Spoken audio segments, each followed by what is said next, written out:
Boom. Ross, Turbo Levine, Madelyn Grimaldi, in the house. Pride Martial Arts. Yeah, man. In the house. There, Pride. What's going on? Oh, you have I got it. I came. You were prepared. Look, she's got lace up her boat. I went to work all day with this today. I was ready to go. I don't need these logos and stuff here. No, That's what I've been doing for the last 10 years. The logos up here, but thanks for coming to the room. Thank you so much. Oh my gosh, of course. I didn't even know you were coming until, surprise. I thought maybe you would call in, but awesome to have you here. We'll be talking about to you because not only do you fight alongside him at times, you do radio show host here, so we'll talk about that. But we're going to talk a little more the superstar about this guy right here, making your pro debut for Lace Up Promotions, which you fought for them many, many times. Yep. Are you a champion under them, amateur champion under them? Yeah, so two weight divisions. Okay. Champ. McGregor style. Now wait a minute, champ for them. Plus you have championships in other promotions. No boundary and USK. So you're a champ. Yeah. Jesus. Whatever. You said that. Say that 5 times Have you said that 4 times? I've never said Is it 5 or 4 times? It's 4. It's 4. You've never said 4 times? Look at him, he's losing count. What a jerk. So how's that feel to be? Does anyone else have? Now, are they all in the same, is one Muay Thai, one kickboxing, or are they all the same kind of? I want to say 3 are Muay Thai and 1 was K1. Okay. Yeah. And K1 is where you're making your pro debut. Yes, so I'm making my pro debut in K1 and likely staying there for the remainder of my career. I really had no intentions of doing pro Muay Thai, mainly because of my job. I mean, I'm a physical therapist, so I deal with people every day. Now, I know there's dangers of, getting cut doing any type of kickboxing, but with the elbows and just the rate that people get cut, I don't need to be going to work with my face like all Frankenstein stitched up. Yeah, exactly. So, plus, K1 has been getting a lot more steam rolling in the U.S. It's getting better. It's definitely not where we want it to be, but organizations like Glory and Bellator are really taking it to the next level. So, hoping to jump on board one of those. Well, two names right there. You said, well, it's not really that big, Well, yeah, but in the U.S. Yeah, in the Glory US. is taking off what you talk about, and I think Lace Up Promotion is kind of involved in them in some way. Maybe a farm team for that. What are they? How are they associated for them? Oh, well, Lace Up Promotions is known for building champions, is the motto. And Kevin Van Ostrand, who is fighting for Glory, started his career for Lace Up Promotions through Amir Abdallah. And Amir Abdallah, who I can't say enough good things about him, he and the whole team, Andrello, they were able to use that platform to catapult themselves into glory. So and we'll get back to you because you are the star. I like She's what a better you're saying talker right than now. me anyway. So as far as Lace Up Promotion, they're where are they located out of? New York or in that area? So they originated from Lockport, New York, Syracuse, New York area. I believe through Team Andrello, our sensei Andrew Cornell, met up. Hey. Yeah, what's up, people? Unfortunately, I don't really know the relationship of how it all started, but long story short, they're growing like crazy. And they travel. When they travel, they kind of take that whole region's areas fighters along with. I would imagine some of their fighters they take along with them, but they kind of promote the fighters around the area that they're visiting. Oh yeah, absolutely. Like any card, they want to have really nice fights, like exciting fights, interactive fights. And one of their biggest things is having those superstars on the cards at all times. So they have plenty of superstars to choose from through Lace Up Promotions because they were able to build such a good name for themselves. Yes. So fighters like Bryce Mills, Damiana Andrello, they're very well known in Lockport and Syracuse, and whenever they can come down to our card, it makes it that much better. Yeah, so, and you speak of Andrello, which is a huge gym out of New York. Oh gosh, yeah. And they have MMA fighters, which I know a couple of their Josh Ritchie. Yes, Josh Ritchie. Yeah, I know his brother very well, or his cousins or something. His coach. Yeah. And I talked to them all. They were supposed to bring me a pizza last time from New York, and it didn't show up. They probably ate it. I think their excuse was that it was going to be cold or something. But I'm from Rhode Island. I eat cold spaghetti, cold pizza. I'll eat anything cold if it's. I don't think you want pizza from Syracuse though. We got to take a trip down to Brooklyn and I'll get you some real pizza. Where you're from? That's where you were born and raised, right? Brooklyn boy.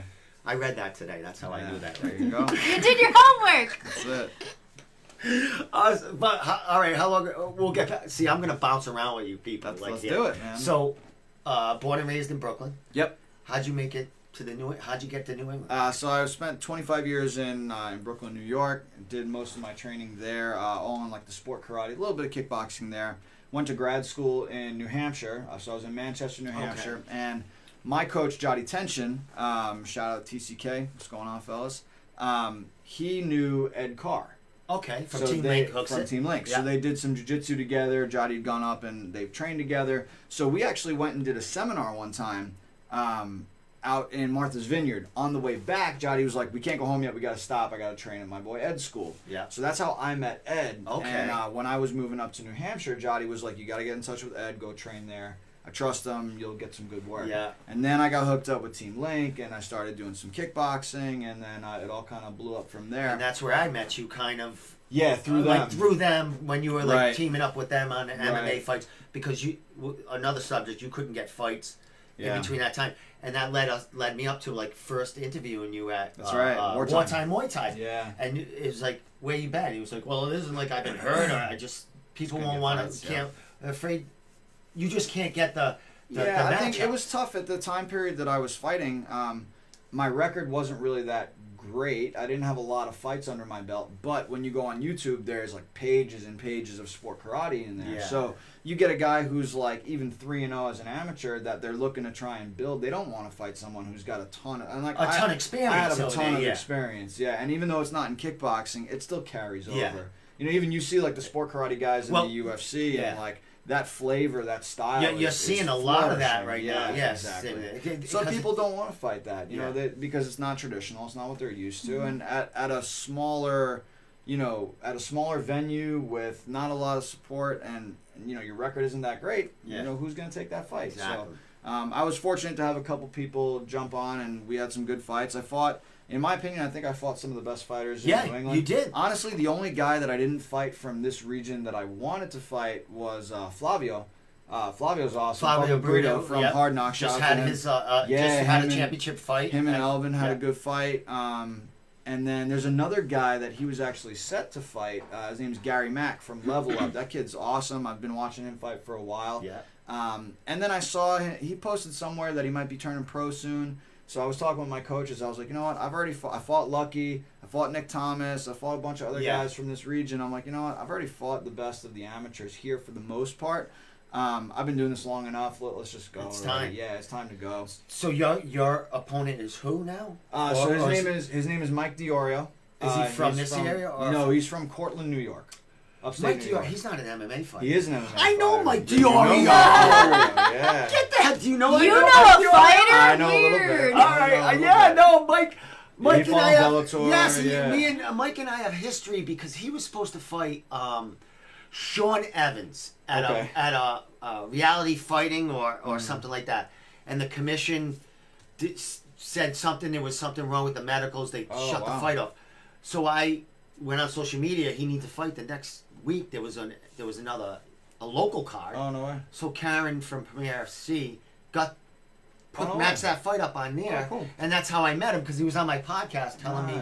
He's a great guy, man. Yeah, he's seems a like really a nice good guy. Yeah. So. I didn't know, not my K1 was, he's been through. He was a heavy guy at one time. Saw that, and he's a worker. He was on a reality show too. Was he really? Overseas. Oh wow! For like an MMA reality show. And it's cool. So when I looked him up, you're fighting. That's awesome. Yeah. But it's good because that's kind of perfect for me because he's got a ton of experience. I think he went 6-0 as an amateur. Yeah, he's a great MMA fighter. Yeah. So this will be a good experience for him too, stepping into like pure kickboxing. I'm sure he's done it before, but he's got experience. He's war ready. He's been there, so I think it's going to be a good scrappy fight. I would imagine, man. Yeah, it's good. But he does have an MMA fight like the week before he signed on. So apparently he's done this before, and he's coming on stage. I know he's a warrior, so Well, should be a good fight. But bigger gloves and stuff. Yeah, right? yeah. So we should be good to go. Like I've seen him in the MMA. I mean, he's pretty good on the grind. I mean, he's a grinder. He'll grind. That's what I've seen. Yeah, so. Yeah. Well, that's right. Mike Diorio. That in a couple weeks. I think I actually sponsored him like in one of his fights or something like that. Yeah, good guy. Yeah. Really good guy. So good. Well, good there you go. Now you'll know. So that's March 2nd, Mike Diorio. Yeah, I'll be there. Cool. Hopefully, I'll get them all rivaled up before the fight. Hey, do what you got to do, Get that man. shit going. Really, got to do. So, all right. So you made the jump. Yep. It's time. I fought everyone here. Yep. Who was your funnest fight out of all the basically? And some of them were different. You said most of them were K1. Yeah. So, I think I learned the most. I took the most away from my fight with Lucky. That was the Muay Thai fight. That was I've had a couple Muay Thai fights, but that was Lion Fight. So it was a great venue. It was really cool, and that's the first time I've really been. In my opinion, I was he won a split decision. I thought he won. Like when they said split decision, I was like, oh, all right, cool. All right. Yeah, all right. That sounds good. I mean, I know I hurt him in the second round, but he dominated me in the clinch. Yeah. Just dominated the clinch. So, for me, that was my wake up call, and I knew it was gonna happen, but at that time, it was like I was saying, who's gonna fight me? So I got this guy to fight, and plus fighting on Lion Fight. That's it was a great opportunity. Yeah. I knew he was a really good fighter and a good dude. Like shout out to Lucky, he's doing his thing. He's doing great things too. Yeah. Comes from a great gym, and I know he's athletic, he's tough. So I knew I was gonna either step my game up and win, Yeah. or I would come away with a lot of information. Yeah. And the things I learned from that fight, just watching it over and over, you know how fighters are. We obsess over those things. I took so much away from that fight. I really feel like I made a big growth spurt. So thanks, man. Nice. All right. You're supposed to do that Lucky. when you fight. Yeah, Exactly. I mean, you learn things, and Yeah. a lot of things I see, fighters in New England, like you talk about Lucky always doing his great thing. I mean, there's lots of chances that you guys cross train in the future, like fighters that have fought before. Right. You guys are like training together down the line, like. You learn things because most likely you're not going to really be fighting each other again. Exactly. You're going to be off the bigger and better things, right. and they're going to be doing that. And you're all maybe down the line 4 or 5 fights down into pro, but you're totally different fighters from when you're learning things, cross training. So great, man. It's so March 2nd. Why? They're going to what's the name of the place that they're... So it's Dooney Aviation. It's like an old air hangar down in Westerly, Rhode Island. Really, really cool venue. They have like these 2 airplanes in the corners. Yeah. So it's like out of a video game. It really is. I went there. It reminds me of like Street Fighter. Like the winners of the fight, whoever gets like fight of the night. It's like they all like open the hangar and we all just walk in and we go around the venue. That's kind of what it is. Because you walk in and then we were going to have like a ton of really cool vendors. Twisted Pizzas doing the food in the bar, right? Yeah, so Twisted Pizza, they have a couple of locations there, but we've been dealing with the one in East Greenwich. The Filippo family, love you guys. You guys are amazing. They're going to be doing full menu, full bar, so come hungry and come thirsty. Yeah, it's going to be awesome. So just not to interrupt you about fighting, but someone just said, let's talk country music, Steve. Oh, jeez. Oh, we will in a little while, Jared Jared. Kelly. So, all right, so the venue... very nice, and it's in the hangar now. How did it's in Westerly? Yep. And how did this venue? It's been done there in the past. Yeah. So how did it come about with this venue over there? That's a good question. That's a great question. Yeah, Andrew Cornell. Andrew Cornell, call in right now, bro. Oh, Andrew, your coach. Honestly, right. yeah. Since Andrew, honestly, we were at a venue for a really long time. It was an armory. It was a great venue, but it got to the point where we were clearly growing out of it because I see what it you was mean, people were.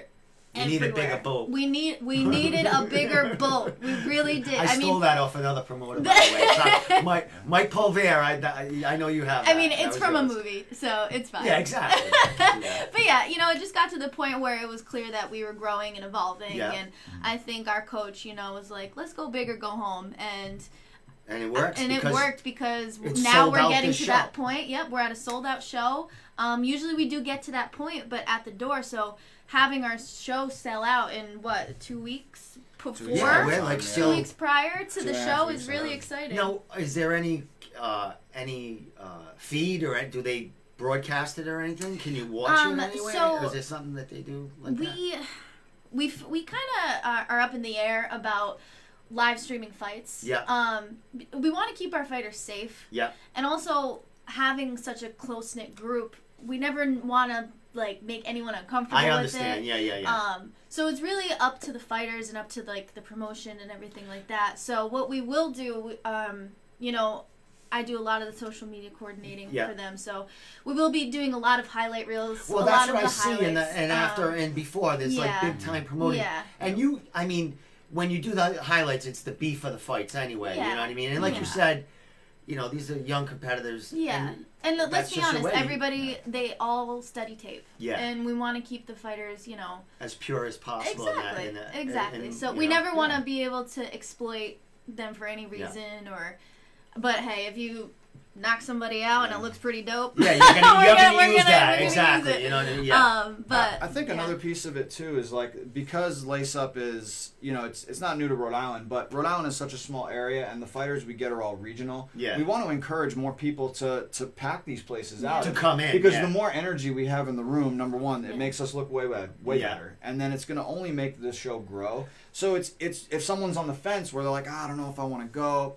Screw it. I can watch it on the day. It kind of takes away from the energy that we have in the building. So, but if you see a highlight reel, you go, I wish I was there. I gotta go there. Right. And here's your problem. No, well, it's not a problem because you're busting at the seams even at this place because you're sold out. Yeah. What's next? What do we do next? Are you? Yeah. We got a couple of options. Well, because we don't want to piss them off yet. We want to get out of this building before. If we're gonna leave, we don't want to tell them. Yeah. But I mean, we're definitely we're just looking for bigger and better things. We're always planning ahead. Obviously we love doing the aviation. They treat us really well. But like I said, we're busting at the seams, man. Yeah. We're sold out, venue capacity 2.5 weeks ahead of time. There's no tickets. Yeah, there are no tickets gone. at the door. So get in touch with your favorite fighter, see what you can do. Yeah, they might have a couple left. You never know. Yeah. So as far as Lace Up, does Pride do like a lot of the back work for them, matchups or something like that? Yes. Or is it already right? Steve Mills, who works directly with Amir Abdallah, who is also out of New York, so he does a lot of the matchmaking. Okay. Yeah. So cool. And obviously Sensei Cornell is extremely close with them, so he's able to give them it's just like kind of, well, I don't know, just like, but Bill Newcomb from Hard Knocks, Similar, he does a lot of lion fight matching and no boundary matching also too. Yep. I mean, he knows the fight is the best, so you kind of know, you know what I mean? You want to have equal or competitive matchups, right. so right. kind of like, Miguel, it depends how many you bring me, brother. Oh, someone's calling me. Doug Holland is calling. Ooh, Doug Holland. All right, number one. Douglas. Is that Doug Holland? What? Oh my God, he's so Doug loud. Holland. He's a big boy. He is a big boy. What's up, Doug, man? Nothing. I think my 15th meal of the day before I started.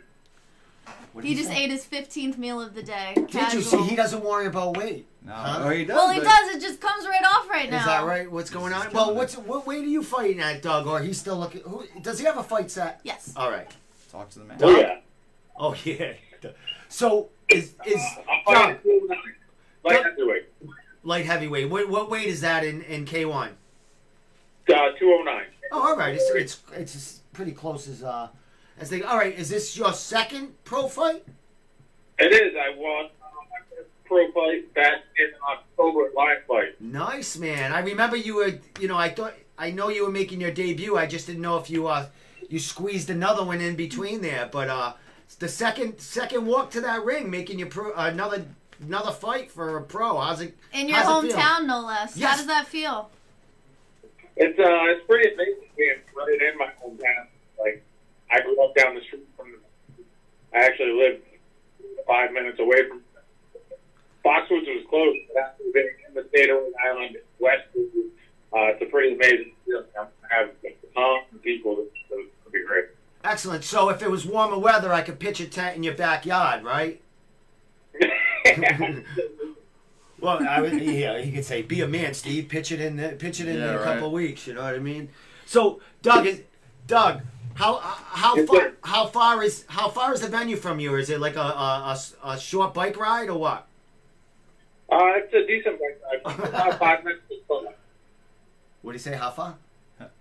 About 5 minutes. Oh, that's. Yeah, usually we go to like the fighter meeting at noon, and then a lot of us we just go and hang out. So we don't have to come back to Warwick and then back down. Yeah, and we go eat. Yeah, after watch that. fights, study stuff. As far as weigh-ins, are there weigh-ins the same day there, or no, the day before? Day before. So there's a big thing going on. Weigh-ins are kind of big. Yeah, weigh-ins are going to be over at Pride. I'll be doing. You're doing weigh-ins at Pride. Yeah, I'll be doing post weigh-in interviews, so it's going to be exciting. Oh, great! Yeah. Great. Now, do you do that to the Pride station, like Pride page? It'll be on the Lace Up. Sorry, Pride Doug. page. We'll get back to you in a minute. No, it's all good. But yeah, Doug. So this is exciting because you never really knew if you were gonna fight in Westerly or not. So the fact that you get to do this, it's extremely exciting. I'm sure. Yeah, to me, it's absolutely amazing. Just that we're bringing sanctioned professional kickboxing, to the same town where I grew up. I went to school here.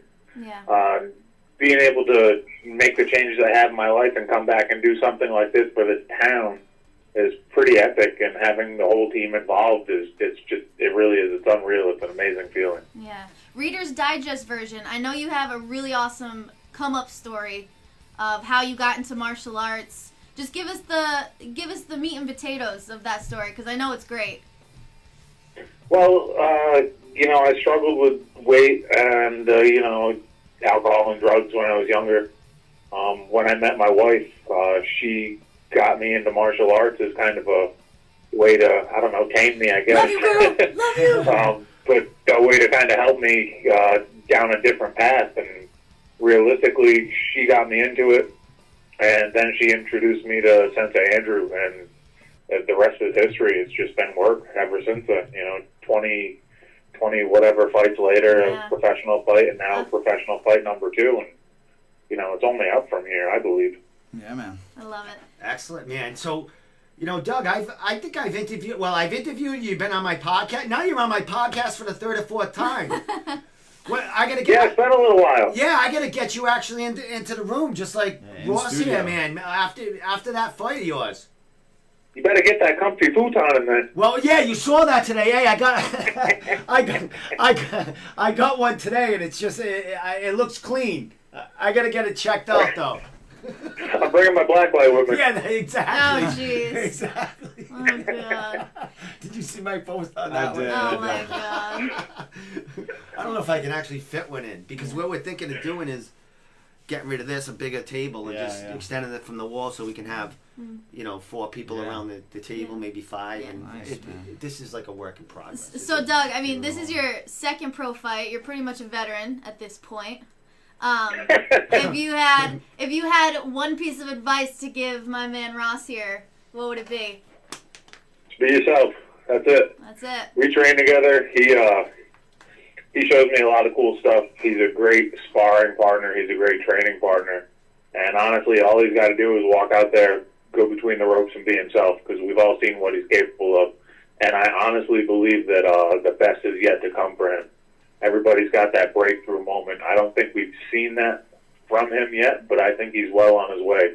And it's just be yourself. Yeah. That's all you got to do, because the sky's the limit for that guy. Perfectly said, Douglas. It's easy when we've got like really, really great training partners and you great guys coaching staff, and like close pride. Man, you forget it. You look at just my week of training. I mean, between I get to work out with guys like Doug Holland multiple times a week. I work out with Sensei Andrew Cornell multiple times a week. I have daily conversations with my nutritionist, Trisha Cornell, Fuel Nutrition. Everyone's connected. Oh my God! It makes things so easy, and and I say easy, and like what I mean is convenience. Like we just have literally the total package down at Pride. We just love each other. And we treat each other like a family. Yep. And there is no fear of like missing out or anything like that, because we all cross train. And one of the cool things about Pride is that Coach Cornell he's totally open to bringing people in. We've cross trained with Team Link. You've seen that before. I work out a lot now with Greg Rebello. I've been going up to Lausanne's on Saturdays, getting some rounds in. So. I mean, I'm working out with all of these killers on a regular basis. And they love to have you there, because that's that's a monster on the feet to give them some work. Listen, I mean, we do 5-minute rounds to start the workout, and then we usually end up doing, they do MMA, and I do some pad work or something. But it's wall-to-wall UFC fighters, prospects. I mean, that's the mecca, man. It's crazy. You were sparring with what? Was it Donald Cerrone? Did you get it? I got up with Cerrone when he was up at Triforce. So that was a crazy experience. Him, Mickey Gall. I worked out with Mickey a couple times. How does that feel to It's great, man. Seeing these guys, on TV. You're gonna be there too someday. Yeah, but these guys are like. It's not so much that they've been. And then you get the spar. It's not even so much that they've been on TV. It's just the opportunity, to. Because I'm always studying their videos. Like, I've been watching Joe Schilling before he was in Glory. Just his Muay Thai days. I heard about him. I've followed him and Kevin Ross, and then obviously Cowboy. Everybody, if you don't know who Cowboy Cerrone is, I don't know what you're doing in the fight game. So shout out to those guys. And then Mickey Gall. It's funny because I heard about Mickey Gall because Sage Northcutt was a sport karate kid. Okay. So when he got his big break and he's like, he's going to fight Mickey Gall, and I was like, oh man, this is going to be a tough fight for Sage. Yeah, and then Mickey tore him up. Yeah, and I was like, all right, Mickey's legit, man. And then I found out that he was training doing his striking with Joe. I'm like, all right, this dude. Yeah, that's why. Yeah, really he was making able the jumps. to maybe nullify some of that. Shout out to Mickey. He's fighting Diego Sanchez. He's going to whoop that behind, man. Nice. Mickey Gall, whoop that ass, bro. Good, man. He's super cool people, man. And training with those guys has been awesome. Joe Lozon's been nothing but great to me. Maddie comes up now and works out. Doug came up last week, so it's just wall-to-wall studs out there, man. How do you not get better? It is unbelievable. Yeah, And everyone's always either training for a fight or getting someone ready for a fight. So there's different levels of people you're aspiring with. But I mean, Doug can attest to this too. Like, we were there, and you got people that are like 2 weeks out of a fight, training hard. Nope, thankfully, nobody really gets hurt. Like, everybody understands where they're at. Everyone's got the same goals in mind. You know, people got different things going on. And, like, last week, or 2 weeks ago, it was myself and Greg Rebello. Doug came up. Lorenzo, awesome boxer, was in there. You got all the lighter weight guys, couple girls. Hillary Rose was training there. She just made an announcement she's going to be fighting. She Yeah. didn't say where, but... Yeah. Oh, okay. I don't know. Of course. I don't know. No, that's all she fights. I'm guessing, yeah. Of course, yeah. Don't listen to him. I'm assuming. I'm sorry, Hillary. Where is it? That was a question. Where's my? CS, I don't maybe? even know where it is. I got the beans. How do I get to it? How the fuck do I get to that thing? I don't know that for sure. I was guessing. I'm assuming All right, it's that's from fine. No, I'm here. kidding. No I one think watches she said this that anyway. And then like last week, Mike Rodriguez is in the building, so it's great, Fabio's man. coming in Yeah. next week. So Yeah. it's like we just got so many talented fighters out there. It's awesome. Doug. It's a humble crowd too, I think, which is really important. It's like training at home. Now, Doug. It's like training up at Team Link. You get a group of guys that are really nice and they're humble. Everybody wants to train hard, but everybody's also respectful. You know, you got a fight coming up in a couple weeks. Adam, you want to avoid injuries. People are all about that. So that's really exactly. Cool too. Exactly. And they're giving you that quality work, but they're professionals and they know how to flow and exactly. you know. Shout out to Adam LeBert. He's working with bare knuckle boxing, the legit one that's coming to New England. Yeah. He also writes for Fight Book and does a lot of behind the scenes stuff. That's and, what's up. I didn't so know he's if calling me cutie. I didn't know if he was talking to me or not, or my girlfriend. I was not that there's nothing wrong with knuckles, that. No. I did it. Dingman, what's up, brother? Alex Dingman is one of the smartest sport karate guys I know. Excellent. This dude seen me come up since I was a kid. So Dingman, what's happening, bro? And after we get up, who's that? Tokyo. Oh, now someone fighting Tokyo. It's got to be Ed. It's got to be Ed Ka. Ed. Hey, Doug. We're gonna let him. Hey, tell Ed to put his neck away. Yeah, we're gonna talk to you a couple. We're gonna let Ed simmer for a little while. Doug, so you made your pro debut. Is there a different feeling making that pro debut than there is making, let's say, your Emmy debut on a big stage? It was. It was definitely a different feeling. There were different expectations going into the fight. It was my first time fighting 3-minute rounds, which was different. And it was also Muay Thai, so it was 5 3-minute rounds. But just the energy that we packed that place. We packed Foxwood. The team came out in full force. I mean, we had 100+ people in the stands, and it just erupted. One other thing that made that event really special for me was actually it was the first time that my daughter had come to see me fight. Yeah, that was so really that cool. put a little extra oomph behind me when I got out there to want to do good. She's going to be there on March 2nd to watch me fight again. But the feeling, it's unreal, man. You only get that feeling once. You get to walk to the ring for the first time ever one time. You get to make a pro debut one time. So you really want to put your best foot forward and make sure you're fully prepared for that moment. But it's a different moment. Like, that's a game changer. It's real business from then on. You know, you're building a career. You're not just out there trying to get the experience to get to that point. You made it to that point, and now you're trying to do something with it. So it is a different feeling. But I love combat sports and I love competing. So it was amazing. It really is.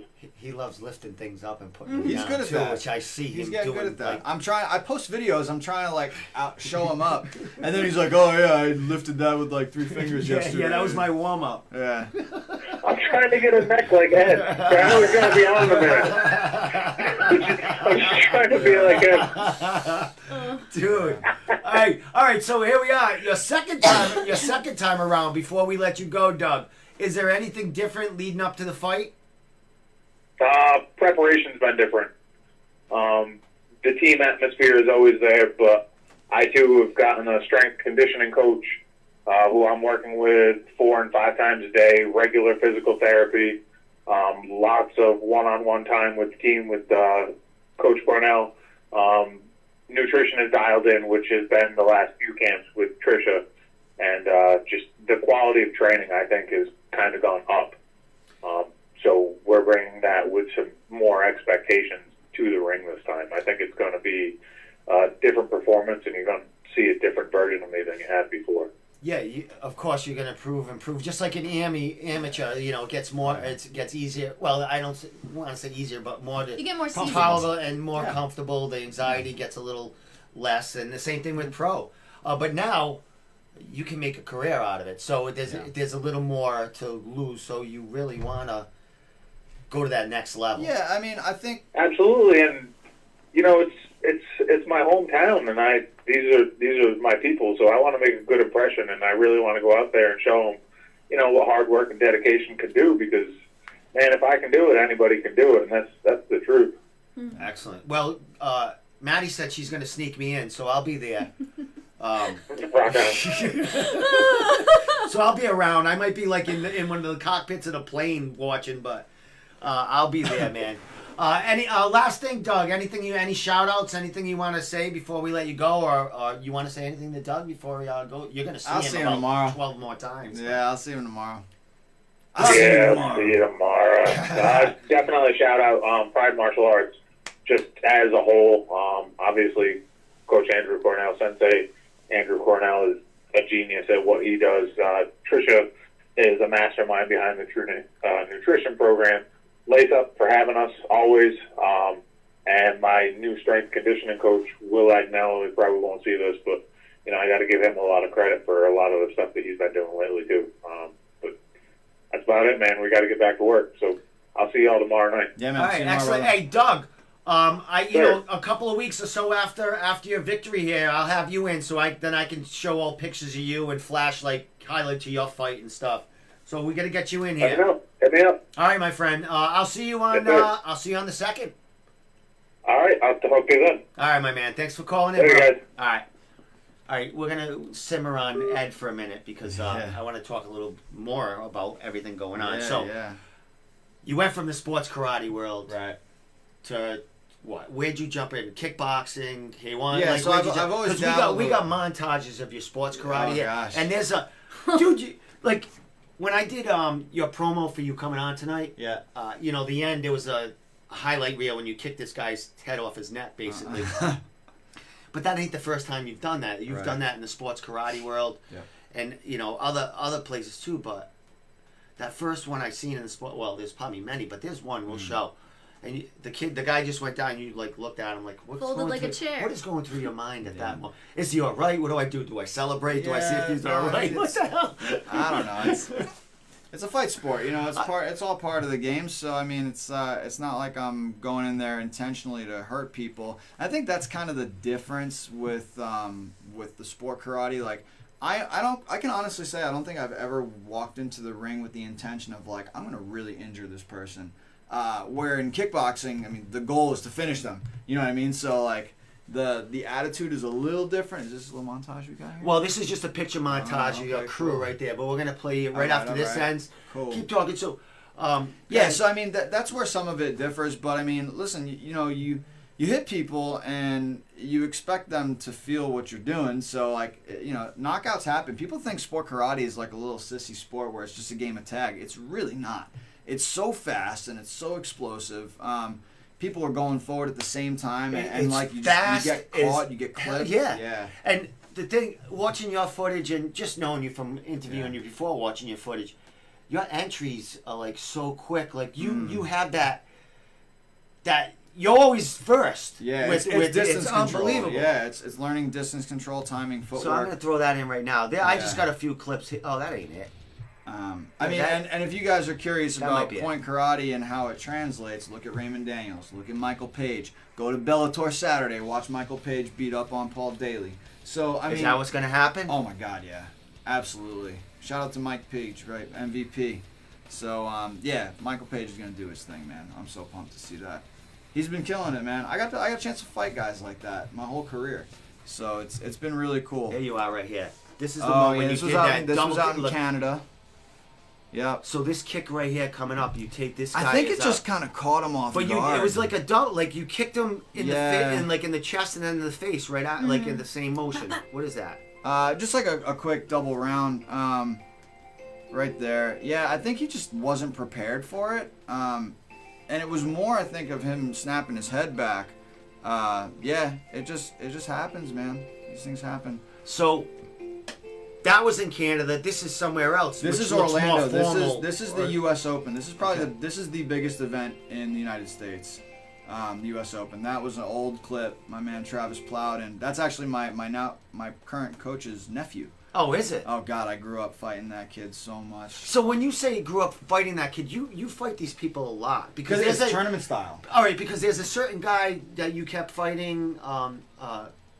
Oh, there you are doing like the supposed stuff. Yeah. I grabbed everything. I think I got a picture. I think I got pictures of you in the cradle here at the end. I don't know. I don't think my dad ever released those.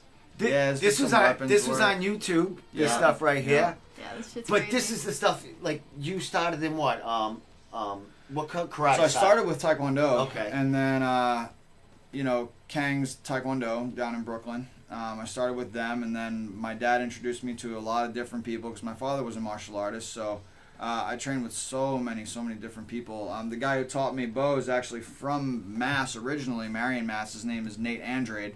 And then he's doing like stunt work in Atlanta right now, so that's the man. Shout out to that's the Boy, coolest Nate. shit I ever seen. Like that's unbelievable. Like when I was watching it, because you should see our ceiling in the apartment. How do you? I know you're a professional at it and stuff like that. But how do you trust yourself not that thing to like impale somebody at? Because that thing has it ever flown out of your hands? Like, oh yeah, really, I like, mean, yeah. Sorry. You drop it every once in a while, but it happens. I don't think I've ever hit somebody with it. And then you do seminars too, like all around. I'm still actively teaching seminars, private lessons, sport karate, kickboxing, weapon work, really anything. I love teaching. And there's your entry there, right there. That a little blitz. And that's what it's called, a blitz. We call it a blitz in sport karate. Yep. So I was going over right, this. The South African team. All right, I should. Oh, I'm sorry, Australia. I want to show that one more time. I want to show this guy getting kicked in the face one more time. I'm sorry. Just to answer a couple questions here. Oh, cool. Let's see. So I know my man Dingman said my fight prediction. I think I'm gonna finish him. I really do. My training's been out of this world. I don't know what round, but it's 3 rounds. It's going to be high paced. So I'm definitely looking for the finish. Always looking for the finish. Let's see. And then will I do MMA? If this takes off, am I going to do MMA? Who's that? Alex, my buddy Alex. Right. No. There's no money in I MMA. don't think. There's no money in kickboxing. Yeah, but you keep your pretty face though. Maybe. Maybe. Well, yeah. Look at John Wayne Parr. Who knows? Anyway, Alex, I doubt it, man. I'm 31 now. I'll be 32 at the end of this year. This could be. I think it's April. Oh, is it? Oh, is it 860? So yeah, I don't think I'll be doing MMA. Hello, how are we? Hello. Is this April? Yeah. Hey, April, how are you? It's the Killer Queen. So I hear you're on the card halfway. You're still looking for an opponent? I am. It is party down in Westerly, but I heard Ross is gonna kill it, so it's gonna be a fun card. No matter who shows up, So Pride's gonna show up and dominate. So, all right, how do they find her a fight? They just they're shopping around. Yeah. April, pitch yourself. How do we get you a fight? How people? We send out messages with wider and wider requirements. Like, maybe this week. And it's like, you know what? Like, you could give or take 10 on each end, and then just goes from there. Yeah. But it's always a fun time, and what April's trying to say is she'll fight anyone, anytime. They just have to say yes. And that's the beauty. That's the beauty about April is she doesn't hype herself up. She doesn't really she's got a great ego. She works super seriously. She works super hard in the gym. She comes in, she gets treated, so she's trying to take care of her body, and she literally takes fights at the drop of a hat. Like she got a title fight a couple weeks ago. Didn't go her way, and she's like, all right. Was that in New York? No, that was April. What card was that? That was at Wisher's, right? Oh, okay. Yeah. Okay. So I mean. She fights on No Boundaries. She fights for Lace Up. She fights here, there, really anywhere she can get some experience. She's doing it. Yeah. So April, shout out to April. What's your driving? We're gonna hype up Ross. We've been talking enough about him. Yeah. What do you want to ask her? Oh, I was going to say, April, what's your driving force to keep going? Like, what's that mental drive that you have? I mean, there's a lot of fighters out there, that struggle with, losing or getting too big of an ego. Like, how do you deal with that? I don't know. I feel like with my coach, who's also my brother-in-law, who's also just we're all really tight-knit group. So we've always really developed the thought process of, just gaining experience, because one day your amateur record disappears. It's like, it's fair game. You can do what? You could fight the biggest, baddest, scariest people as an amateur, lose every single fight, and then gain so much knowledge and experience and all of those wonderful, great things in a more serious circuit if you just want to go pro. Yeah. Even if you don't want to go pro, like, how cool is it that our group of friends just goes and signs up for fist fights on the weekend? Yeah, yeah, that's awesome. Go on these weekend trips Fight club. with each other and hang out all weekend. Like April, our girls' night out is a fight night out. Yeah. What? Like our girls' night out is fight night. Oh yeah, that's great. Let's spar. Yeah. Man. Yeah, a couple, what was it, like 2 weeks ago, we all got together, and it was like, hey, why don't everybody come over, and, we didn't have any drinks, we literally sat there and watched Glory. Yeah. That's it. And played with my cat. And dissected. Shout out to Marley's cat. Dissected all the footwork and everything. Oh my God, doing. we were just looking at all, just studying. Now you two being an item, you guys are like nonstop. You get. Where you going with this, buddy? No, I get these this. Two here, they get. I mean, she's got a personal trainer. Physical, and yeah. I have a personal physical therapist. So you're gonna be like. He's got a personal psychologist. It's pretty much. No. Well, that helps each. You guys are gonna be like a force to We're the reckon dream with. team. Is that what it is? Is that the dream? Yeah, we're the dream team. And you guys fought on the same card together, have you not? Several times. Yeah, right? excellent. Yeah, A couple yeah, times. a couple times. Yep. Now, April, do you have a boyfriend, husband, fiance, anything? Definitely not married. I do have a boyfriend, and he is lovely. Is he into fighting? Does he do any of that, or is he just like watching you? He actually owns a crowd school, so it's cool because we have a lot of crossover in our lifestyle. Excellent. But then there's also a lot of new things to learn about each other's martial arts. So it's a lot of fun. I don't know. He's great. Excellent. Well, you're doing the sport, and he's doing more of the real. Self-defense. Self-defense, So in and out, quick. So what she's trying to say is that she's going to start punching people in the throat. Yeah, real quick. Yeah, eye gouging and biting if she has there's to. no rules in prom. I'm just going to start poking people in the that's eyes. it. Whatever you need. Hair pulls and throat chops. Yeah. April, excellent. What is your fight prediction for Mr. Ross Levine here? Oh my gosh. I don't know. Pain? Whoever gets in that ring with you is going to feel some pain. If you ask any training partner, he's very wonderful, supportive, amazing training partner and teammate, but I know that he's hitting me at 30%, and it's like, I don't want nothing to do anything above that. I heard that. We do train safe, but he's terrifying. I guess probably another liver body shutdown. That one was cool in Lockport, and sets up his combos really well. He's very smart in his game. So I feel like whatever way he wants to finish the fight is probably how it's going to happen. Yeah. Now, what is... No, you're killing it. Not to give away your favorite tool, but the legs seem to be... your kicks seem to be what puts people mostly up. I've always felt like I've had pretty powerful legs. Yeah. That's where they're big. I mean, I gotta say, you got big friggin' legs for. I mean, you fight at what, 175? Yeah, 175. I'm probably gonna keep dropping to 170. You got some solid friggin' legs, so getting hit with Shout them out to things. Wayne. Yeah. Wayne Gray, my man, Apex Human Nutrition. Apex Performance, and then Steve Zariello, Olympia Sports and Fitness. These guys are killing me, man. Kick people's heads. Yeah, that's it. That's what I literally told them. I said I need Quadzilla all day long. That's it. And that's it. That's all we do. So shout out to those guys. They keep me fresh to death all the time. Always getting me strong.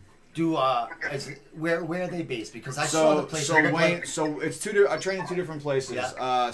Olympia is in Cranston. I've been there for. I think Brian Magoo was going there. Yep. And I changed. Yep. Brian was training there, and then Brian Bogue was there for a little bit. Bogue, yeah. So And then Wayne is out of Nest, Northeast Sports Training. So it's right across from the airport, right across from PBA. All right, so it's all locally, right? You don't have to go too far. No, it's all within. And Pride is in what? North Kingston, or where is that? It's actually right next to URI in South Kingston. South Kingston. Yep. South Kingston, Wakefield, that general area.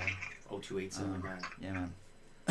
That was crazy. Good. My mailman. That's Oh, I was like, how do you know that? I didn't even know every zip code in Rhode Island. Those guys keep me really, really well. But I think the cool thing is like being so versatile with like the sport karate background.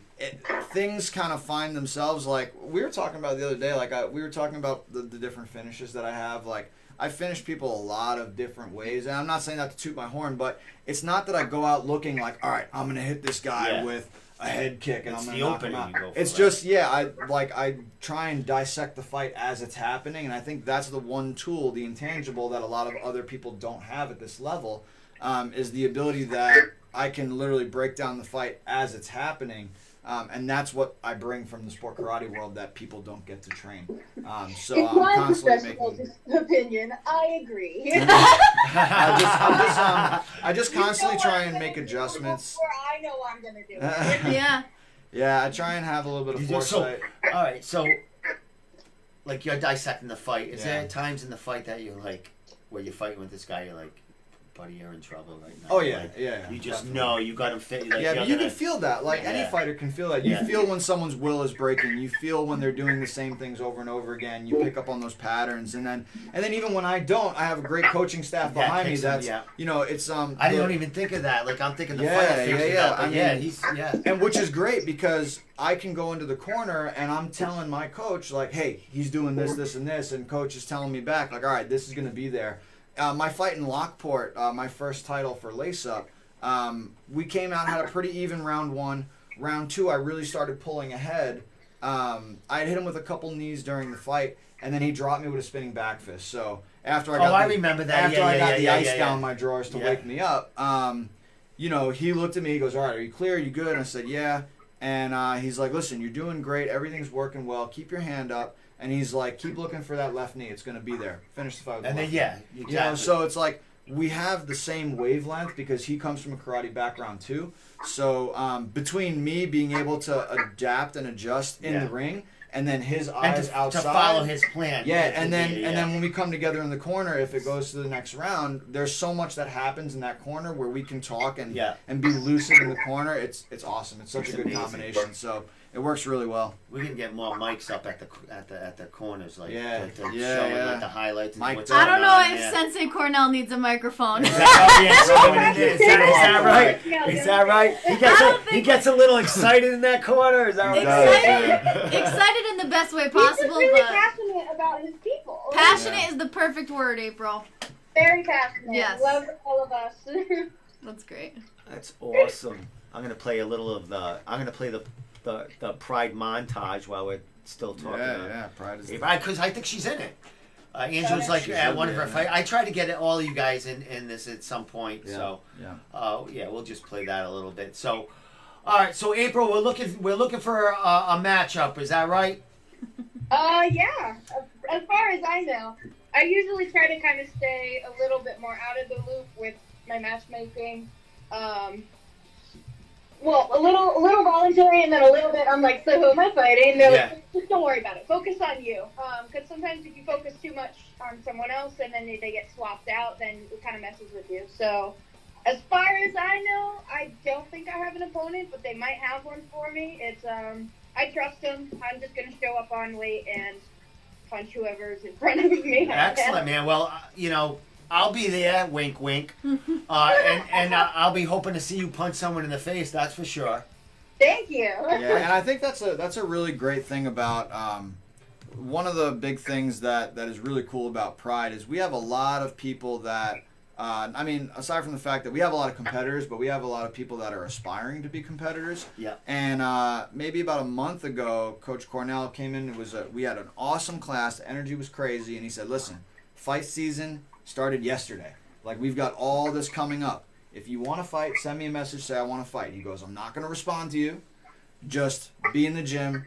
Actions speak louder than words." And the goal, sometimes, like, some of these guys don't know when they have fights. It's just like, hey, by the way, there's a fight next weekend. You coming? Yes? All right, good. You're ready. So we show our value and our worth based on what we put in on the mat. Exactly. He's not going to send you in. And plus, he's going to, just because you say you want to fight, doesn't mean he's going to throw you in there. Yeah, you got to act on it. So, I mean, April's always in the gym. She's always training hard. So things will come together. And if it's not this fight, it's the next one. Exactly. And she's always ready, like you said. And she's getting her work in because she's training along with you and getting real work anyway with everyone over at Pride. The culture is fantastic. And like I said, Coach Cornell is really open to people coming in to cross-train. So anybody that wants to come down, feel free to shoot me a message, shoot Maddie a message. If you want to come train with us, come train with us. We'll find time to make things work. We've had Team Link down. Yeah, I was there when Team Link came down. So we love to cross-train. We're all in this together, and we're trying to get some improvement. It's just not a Muay Thai school. You have jiu-jitsu there, too. Yep. Like, I remember talking to Andrew. They have everything. I just went to MMA class. Just started MMA class, That's a big deal that you can provide that to everyone. You know what I mean? All ages, all walks of life go there. It's awesome. And you're talking about, people, him saying, hey, if you want to fight, you want to fight. I'm sure you've witnessed a lot of people coming in just to get fitness and get in shape. Oh, totally. And then a few months later or such and such, they're fighting. They're actually getting fights. What's crazy is that I would say like 70% of the population at Pride are not competitors. Yeah. They're not. They're families. Yeah. They're people that are trying to lose weight. There are people who are just loving the different type of exercise. Yeah. I mean, the percentage of fighters that we have at Pride are not the ones that pay the bills. Yeah. You know what I mean? The fighters are definitely a subculture of Pride. I see, yeah. But one of the things that attracted me to the school was the very first day I went there, we all train together and everyone gets something out of each class. So it's not like there's a competitors only class. I see what you mean. Everyone is in class together and we cheer for each other in class, and the energy is high all the time because we've all got big aspirations and big goals, and we're all trying to push each other towards those goals. Exactly. And I think as a team, you can't ask for anything more. And as far as you being, a more advanced fighter and having all that background, you even training with somebody that's not, as well versed in martial arts as you still learn something. Oh, for sure. Or you're learning more of your own practice because you're kind of going through the basic moves a little more, thinking about them with somebody who's not as flow. The ability to share information is almost more important than to be able to do the work yourself. Because you kind of break down everything again when you're showing like someone, you know what I mean? That's right. Which is great. That's right. You can't help but look over at teammates like Kareem and not be just overwhelmed with inspiration. I don't know, not that April is just a number, but she is she's a grandmother and she'll kick butt. We'll get some college kids that come in and say like, oh, I want to try Muay Thai. We'll put them on a bag with her, and they'll be gassed, and Kareem will be whooping ass. Yeah. Just sharing like, oh, buddy, but it's inspiring. It really is. It really is. I mean, there's a group of the guys that I think collectively over the course of a year lost 800 pounds. Yeah. I mean, life-changing stuff happens in this gym. It's really like a hidden gem. It shouldn't be a hidden gem. Doug is one of those. It's not hidden. Doug is one of those, right? Yeah. He transformed himself with all that. Cat's out of the bag. If you guys are looking to change your lives or become competitors or have fun, just hit up Pride. Really. So you have it all now. Yeah. So we know that you can get it all in. Yeah. And not only that, speaking of life changing, April, I want to brag about you for a second. What do we got? Well, no. She actually teaches one of the classes at Pride.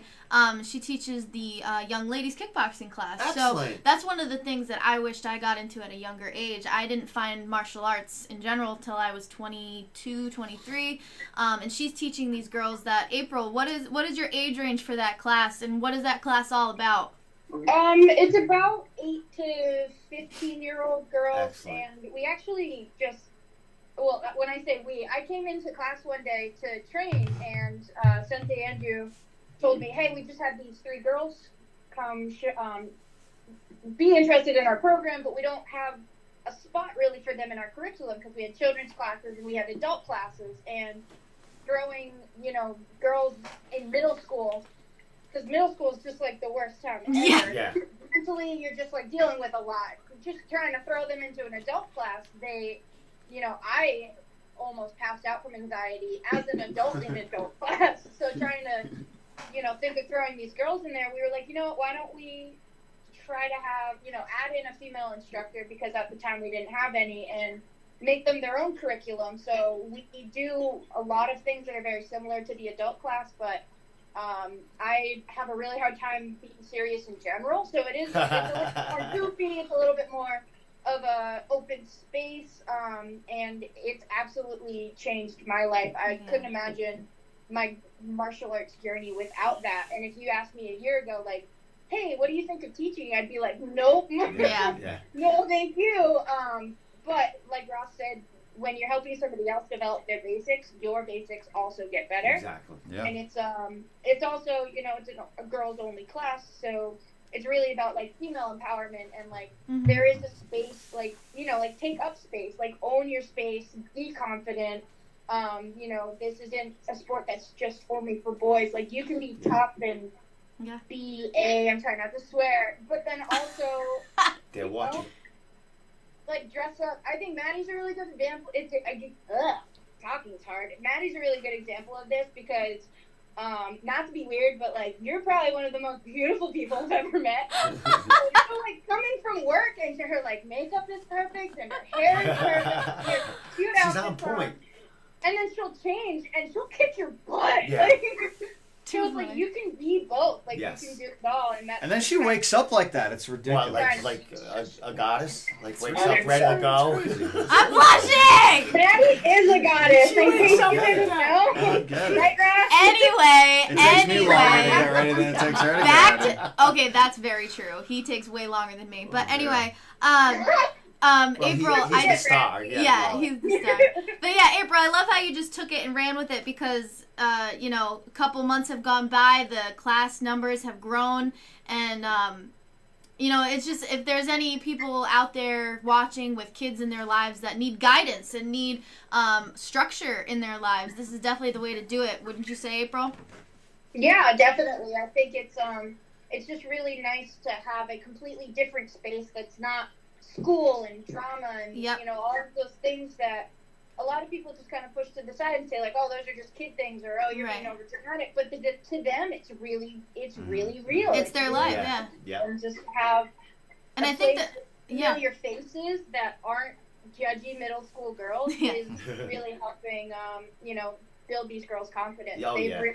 Confidence for sure. People, since I've known them in like 6 months, when they started, they were like super shy and now they're really outgoing, and they're really good. It makes their personalities brighter and everything. So, oh yeah, it's like I could talk about this for days.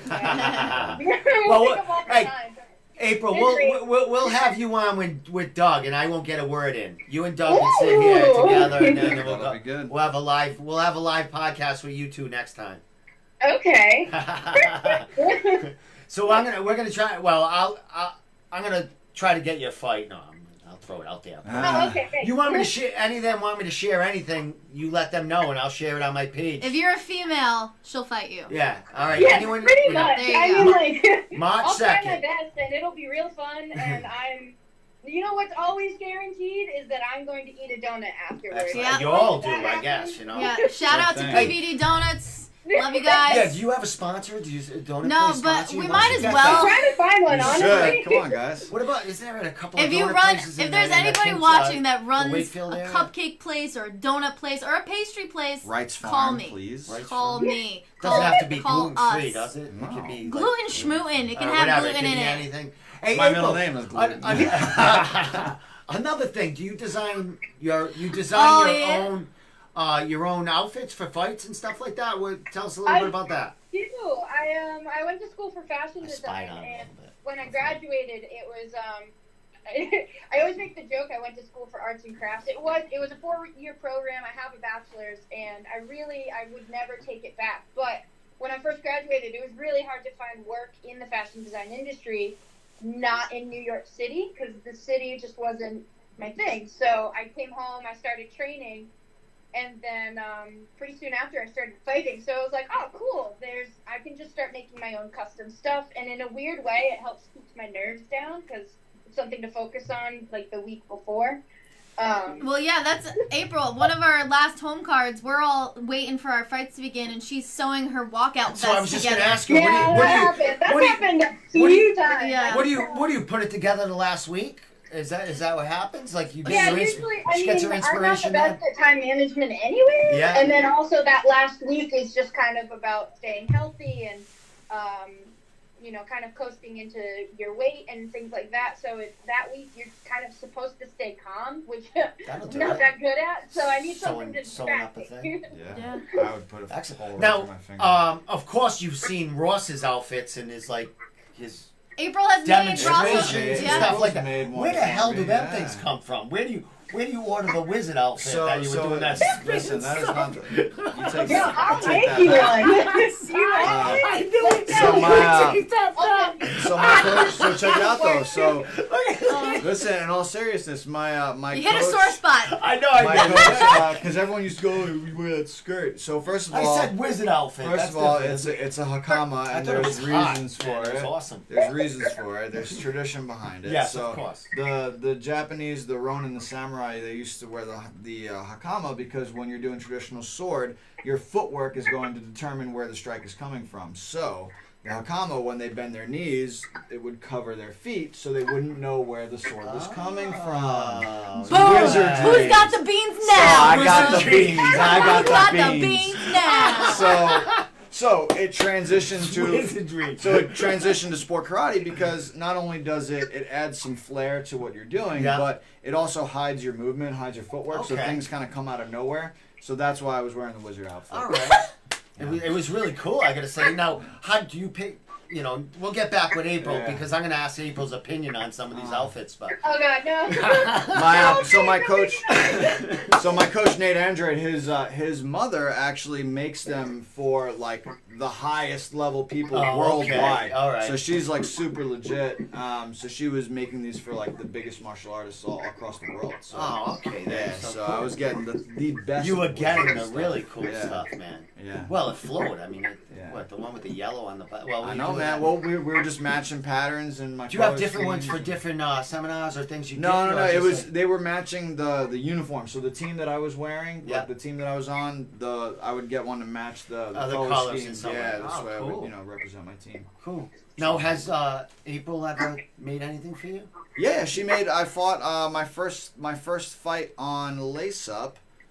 She made me a gladiator skirt that I wore. Oh, yeah, nice. Real men wear gladiator skirts. So, yeah. That out. April, give your website a shout out. Yeah, real quick. throw it out there. I wish I could. I just launched a website. It's aprilcamilledesigns.com. There's some t-shirts and leggings up there for inventory, but I am always open to custom orders because they're really, really fun, and I just love adding your own personal twist to a fight outfit. I think that that just adds to the excitement. Actually, do you have a Facebook page or an Instagram for that? Yep, it's all the same. April Camille Designs on Facebook, April Camille Designs on Instagram. 5% better. Not laziness, it's Oh, consistency. Yeah, April, do me a favor if you remember, just send that to my messenger, the Facebook page, Oh, yeah. and I'll check it out and I'll share it. Cool, thanks. All right. All right, last couple of things you want to say before I start showing some sponsors of Ross's and talking about a couple of things you got coming on in 2019. I found a couple of events that you're seminars cool. or whatever. Yep. So April, last thing, shout out any thank yous, anything you want to last say to these two people on live on Facebook. Go ahead. I guess just Pride Martial Arts is the place to be. My coach, Andrew Cornell, Sensei Andrew Cornell, is the best. My nutritionist, who is also my big sister, Trisha Cornell, from Fuel Nutrition, is the best in the business. So I just kind of really lucked out with the people around me and, this journey. Also my teammates and all the people that I've met, especially Ross and Maddie and Doug and Lauren, who you've had on your show, and then everyone else at Pride. I just, fight night, I'm always just like running around telling everyone I love them because it's just so overwhelming how much of this community has changed so many lives. It's awesome. But I guess, Pride and It's like Fuel a family Nutrition outing. I told Ed to call back, by the way. That's probably it. Thanks for calling, April. I don't have his number. Yeah, I would call him. He'll come up as Tokyo Joe. Oh, you just told him to call back? Yeah. All right, April, thank you so much. And I'll see you on the 2nd. I'll be there, most definitely. Yeah. Awesome. My coach is going to kill me. Thank you. All right, thank you so much for calling. Anything you want to say to her before she goes? See you tomorrow. See you tomorrow, that's it. Killer All right. Queen. Bye, guys. All right, take care, April. Thanks for calling. Bye. All right, where's Ed? All right, so Ed will call from Tokyo Joe's. Yeah. All right, let's get some. Let me show like sponsors because you got everyone's like talking. Yeah, you know, I've been really fortunate. I've got. I don't know if I have them all, but I think that's all I good. got them all. I've got so many people that are really helping me out. I've had a couple new people chip in and really help support. Yeah, what we got going on here? All right, we gotta get my man. There he is. Is Ed. Ed Carr. Hey, what's going on? He's probably got. All right, we'll get back to the sponsors. I mean, Ed Carr, how you're on with Ross Levine? Don't let me interrupt you. My man, what's going on, brother? What's going on, my man? Not much, dude. You know, last couple weeks, just getting myself ready. I just want to say I'm proud of you, man. I'm looking forward to this. Thank you, man. Me too. We both know it's been a long time coming. Yeah. Hey, Ed, why don't you tell everybody how you guys know each other and your first interaction with Mr. Levine here? Ooh, beans. Oh, wow. Well, we kind of talked about that. Attention. Yeah, we kind of talked about that already with Jody. Oh, when you were just looking for a place for to train, and then you ended up falling in love with Ed's big neck. Yeah, that's right. And his pit bull. His pit bull. Yeah, Jitsu. Yeah, man. We miss Jitsu. No, man, and I've been following Ross through the karate world anyways. I mean, that was my start. But, it's been a pleasure to watch him grow and just see him just improve, and I'm so glad he found a great school too. Now, Ed, when he was training with you up at Link, was Ross dabbling in any grappling and jiu-jitsu when he was there at all? Yeah, we tried to. A couple times, a couple guys would call him out and be like, "Yeah, you don't know what you do." Ross would roll him over and throw Kimura on him and this and that. But I've tried to get him to do MMA, but we'll see. No, I think the stand up game is his, man. I mean, dude, no doubt. Just watching, just watching like you doing pad work with Rebello. Yeah, I'm like, it's just like lightning, like nice, that. Man. That is crisp and technique, and it's just watching you like, oh my god, like what's Greg do? Like, I mean, he's training with a bunch of monsters and stuff like that, but he must love to have you hit. Yeah, Greg loves holding pads for me, and it's mutual. I mean, the guy takes time out of his day to, like I showed up late. I mixed up the times at Triforce last week at the boxing class, and he was like, "Come on, man, I'll hold pads for you." And we literally hit pads for like an hour and 15 minutes, just nonstop. Yeah. We don't even turn the clock on. We just go. And he's like, "All right, you look like you need a break. Go ahead, take a break." He'll give me like a 15-second break, and then we'll hit pads again. Nice. Yeah. So actually, it's funny because when I moved down to Rhode Island, Ed was one of the guys who was like, "I know this guy Greg Rebello. He's down there. Make sure you get in touch with him." Yeah. So not that Ed put me in touch, but he put Greg on my radar. Yeah. And then when I met him, I was like, oh, actually, someone told me to meet you. Yeah. So it all worked out. So yeah, super good dude, and we click, we vibe together because he's got that sport karate kind of movement.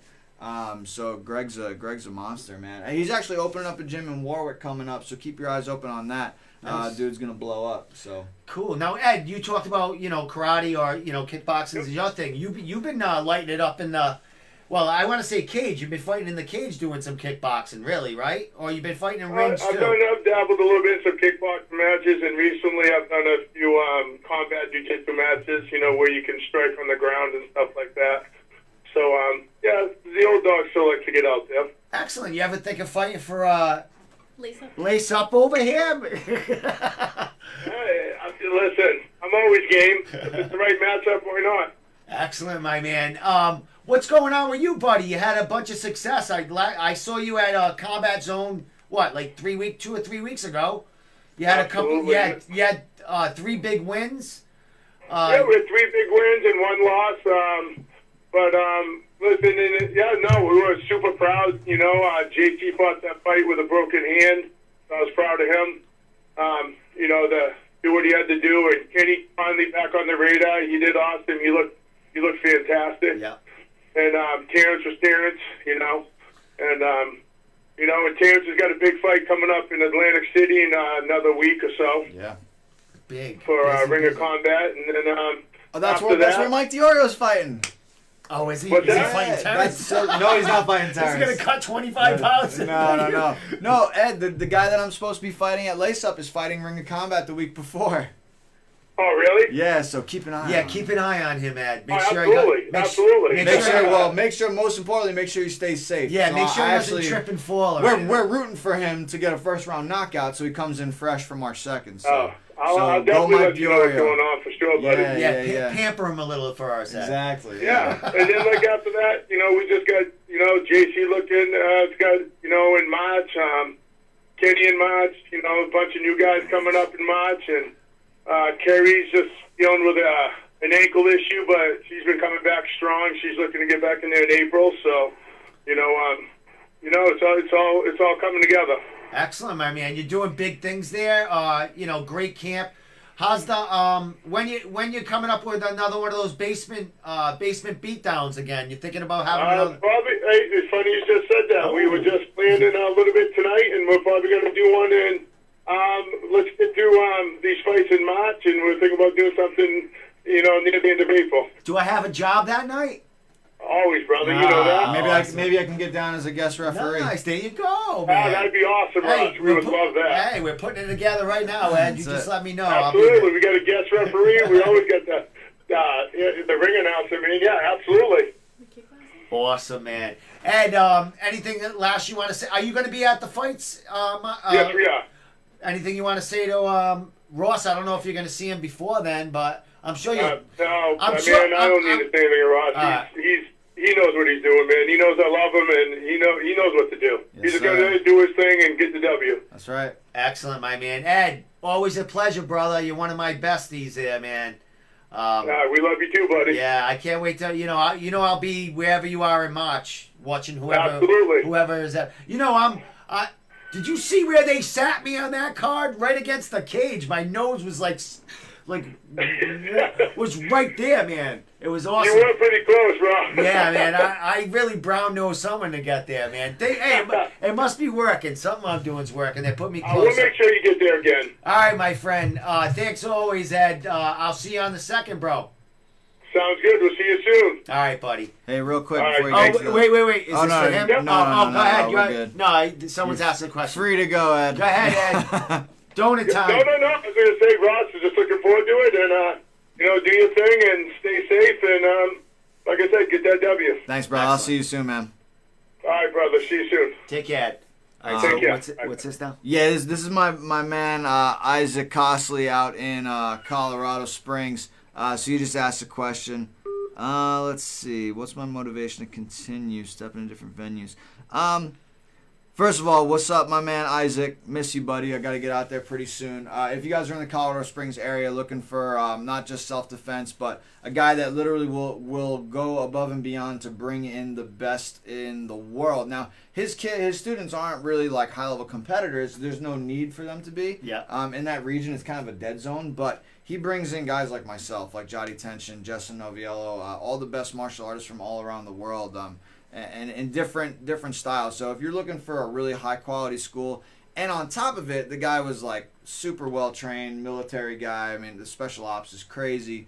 Like real legitimate street self defense, like how to protect yourself and in and out. I'm telling you right now, this is the guy who teaches seminars all around the world. Excellent. He just came back from a big trip. Isaac, my dude. Thank you, Isaac. So yeah, we've had this conversation before, but I think for me it's just like trying to be the best version of myself. So it's really not like I want to be the best at sport karate or kickboxing or this. It's just whatever I find myself in, if I have a passion for it, it's kind of like it's a tick. Like I can't help it but to just be good at it. I have to be great at it. Yeah.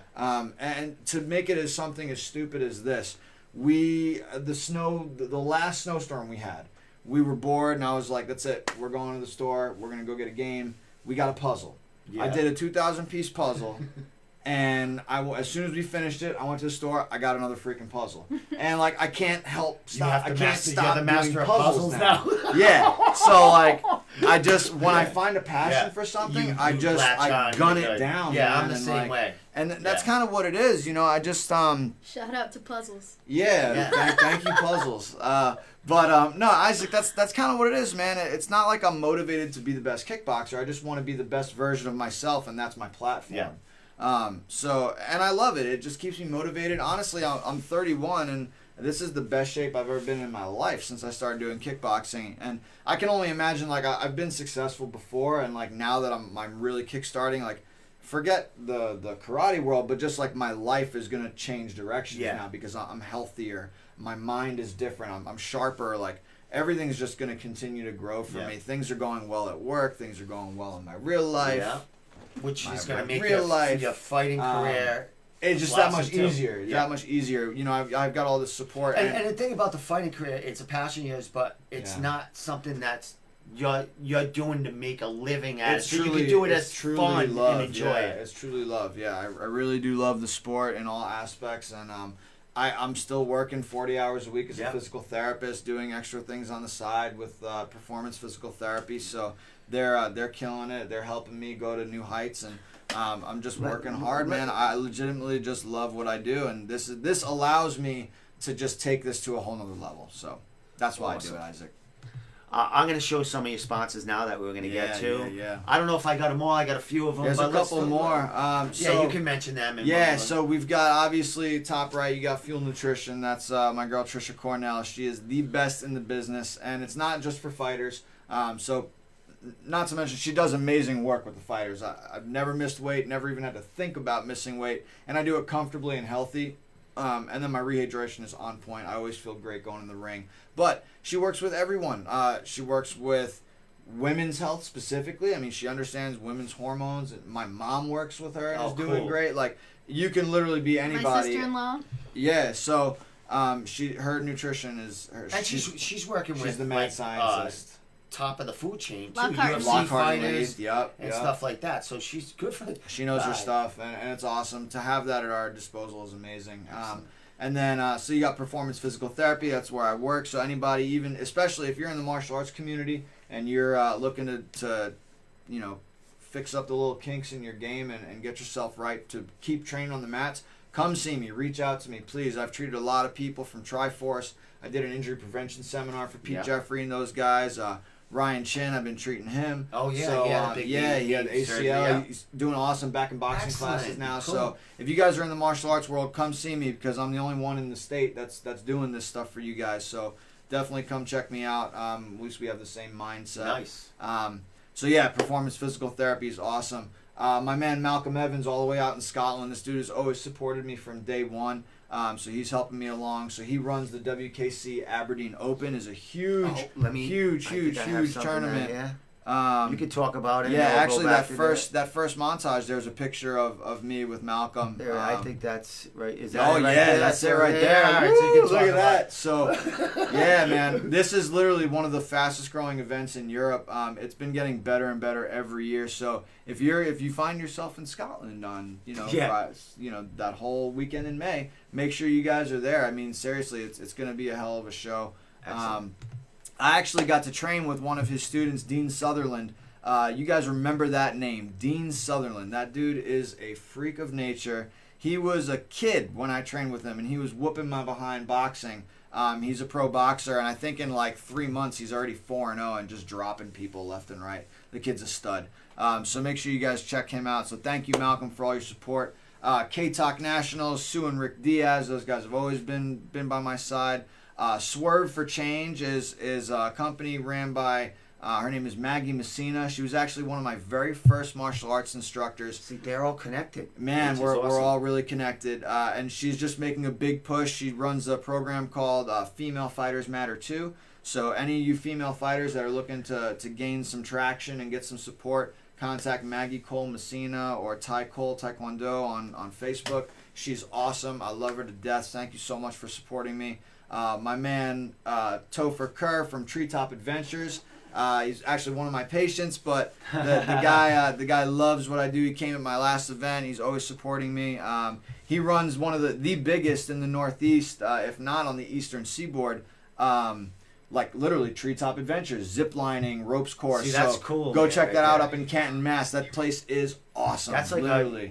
That's a whole day away to do something. It's a playground. It's an adult playground. Awesome. So go check him out. And then I've got some more. Obviously, my strength and conditioning coaches: Olympia, Wayne Gray, Apex, Northeast Cryo. These guys are always keeping me fresh. Mark and Cynthia Plocker. You guys are big supporters of me from down in New Jersey. So, I mean, I'm always looking for more help, whether it's financial or some type of product. If you guys want to help me out, I'm more than welcome to boost you guys up and support you. So anyone who takes the time and invests in me, I'm going to invest back in you guys. So. Excellent. Let's throw this out. You got something coming up, and this is a long ways away. But it is, but there's something to this because I'm always at this guy's event. His name is Mike Politi. He runs a big event in Toronto. It's gaining traction. It's getting bigger and bigger every year. I've been doing seminars for this guy at his event for several years.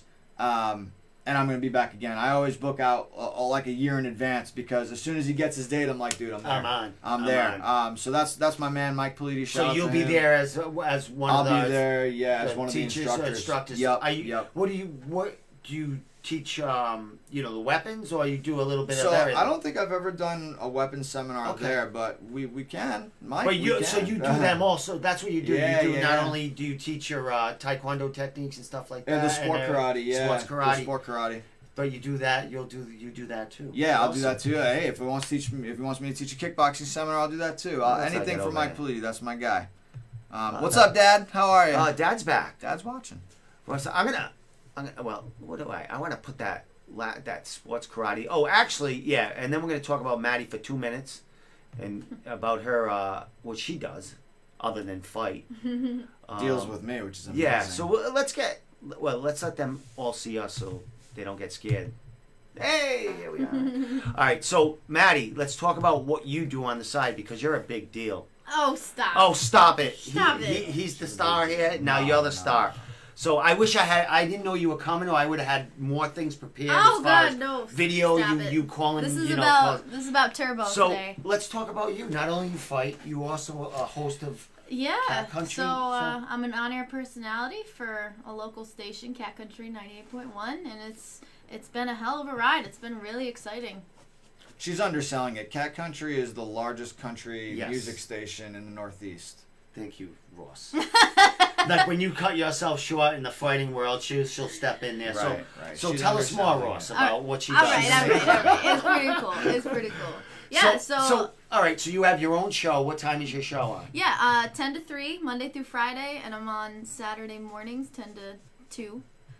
So yeah, I started in the promotions department as an intern, and then got hired as a promotions assistant, and kind of just worked my way to the on-air side and was really annoying about it until they gave me a microphone, and then they finally gave me a shot, and my boss was like, all right, you're not bad. You can talk. So my very first shift, I think, was midnight to 6 a.m. on Saturday. It was you got to start somewhere. Hey, I was a third shifter. We're listening. Yeah. Oh, God. We need music. That's all we have. My go-to listeners are third shifters and drinkers. Yeah, so that's it. Shout out to you guys. Love you guys. You guys got me somewhere. And now I'm talking to moms and workers all day. So I kind of have everybody. So you're, all right. Yeah, you're kind of, I don't want to say a therapist, but you talk to people and especially when you're at night. I mean, people call up, they just want to. Well, so it was interesting because my night show, I'm going to spill the beans a little bit. I love that they're saying that. I know, my night show was actually pre-recorded, which means I record it during the day and I see. Night. So then phone calls my first shot at a live show was my time slot now. So that was a big jump for me in career-wise, so that was really exciting. But yeah, people love calling in. They love telling you about their day and how the traffic is. And yesterday, well, let me play you a song to send you through that traffic today. Exactly. So it was funny because yesterday the huge snowstorm was horrendous. And it wasn't snowing yet in Providence, so I, did my thing. I was like, oh, snow hasn't come yet. Fingers crossed it's not showing up. Yeah. Lines blowing up. Everyone's calling me, it's snowing, it's snowing. And I was like, oh, I guess I was wrong about the weather. But it's funny because it's a you're cool as community. close as the weatherman. Probably. Exactly. So it's a really cool experience to talk to the community in that way. So you kind of, I don't know if it's your dream, but this is something that you're fighting, and now you're doing something that you love. Well, it's funny. So the main goal since I was a kid was to be on television somehow. Whether it was in the entertainment world, I've always really liked reporting. And then martial arts kind of came into my life suddenly. It was never on my radar at all. And then I had a really great friend, Bev. She's still my teammate. Hi, Bev. And she pretty much forced me to come with her. And she was like, listen, I can bring a friend for free, just come. And I was like, oh, fine. Fell in love with it immediately. That's usually how it happens, So 6 months later, I was fighting, and now I'm still fighting. And now it's a passion of mine. And so now I'm kind of working my way into figuring out how to marry both of them. Yeah.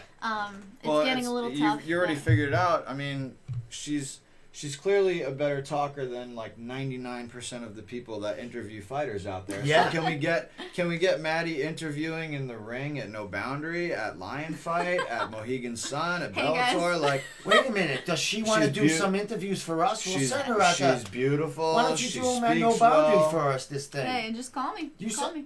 I'll set you up with a camera and a mic. You go back there and you interview and you check do whatever you want. So here's the thing. She knows the fight game. So, I mean, it's what are we looking for? Another job? Slow down, dude. Perfect marriage. Slow down. Yeah, well, you guys are mapping the plan out. But to get up there, here's But no, it's a valid point because I'm definitely at a point where I'm always looking for the next step. As Ross is the same way. We're constantly trying to evolve, trying to constantly be the best version of ourselves. And once my plate is full, I try to figure out how to clear it to fill it back up again. And right now it's pretty full, and I'm trying to clear it off to kick start something a new... off that you mastered, and then you throw a little something else. So I love where I'm at right now. Like, to everybody that listens to Cat Country, love you guys. If you don't like country music, whatever. I didn't like it either. I like it now. Whatever. I actually like. I kind of was like forced to like it, but I kind of like some stuff. But just trying to marry the two. So if you need somebody on the microphone to do some interviews, holler at your girl. And Steve, check it out, man. You watch fights all day long. Yeah. How many times? Honestly, tell me if I'm wrong. How many times have you gone watched a fight and you see someone in the ring interviewing them, whether it's like male, female, whatever, and you're like, shut up. Yeah, you don't know. You don't even know what weight they are. Yeah, like they know nothing about what's going on. Exactly. Yeah, you know what I mean? And like it makes no sense. You need people that are personable and know what's kind of going on. Absolutely.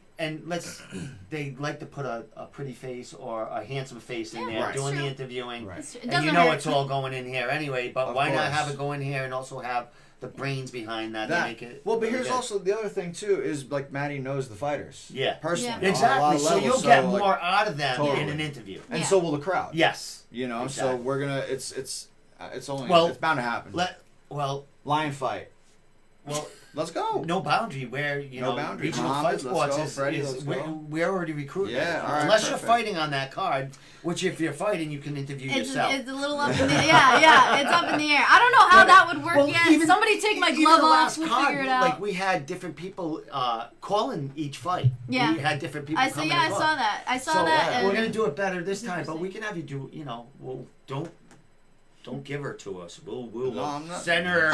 She'll be in the ring. She'll be calling fights. I'm just a little pit bull trying to fight for her. Yeah, no, he's just. CES. I mean, come on, let's go. Anything. Yeah, she would be much better. No, I can't say that thing. Much better than what they just got. That's for sure. But she knows the fighters. It's not scripted. Yeah. Everything sounds scripted. You don't want someone interviewing fighters after the show that are there to be like, look at me. No, I understand. You know what I mean? You want someone who's into the fight. That look like that, but then it can also dish it out too. So let's get her on board.